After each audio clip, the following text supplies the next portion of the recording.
TDP అధినేత చంద్రబాబు ప్రజాగలం యాత్రలో భాగంగా ఇవాళ నంద్యాల, నెల్లూరు జిల్లాల ఎన్నికల ప్రచారంలో పాల్గొంటారు.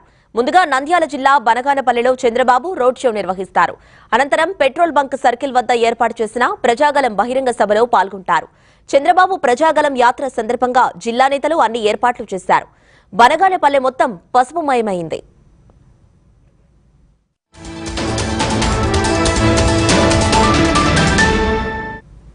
నంద్యాల జిల్లా పర్యటన తర్వాత నెల్లూరు జిల్లా ఉదయగిరి నియోజకవర్గంలోని వింజమూరులో చంద్రబాబు పర్యటించనున్నారు. కావలి ట్రంక్ రోడ్ ఎన్టీఆర్ బొమ్మ వద్ద బహిరంగ సభలో పాల్గొంటారు.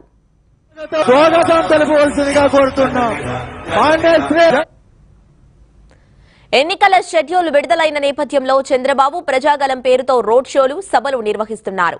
ఈ నెల 31 వరకు ఆయన పర్యటనలు కొనసాగుతాయి. రోజుకు 3 నుంచి 4 నియోజకవర్గాల్లో సభలు, రోడ్ షోలు సాగేలా ప్రణాళిక రూపొందించారు. 30న మైదుకూరు, ప్రొద్దుటూరు, సూరూరుపేట, శ్రీకాళహస్తిలో టీడీపీ అధినేత ప్రచారం నిర్వహిస్తారు. 31వ తేదీన కావలి, మార్కాపురం, సంతనూతలపాడు, ఒంగోలులో చంద్రబాబు పర్యటిస్తారు.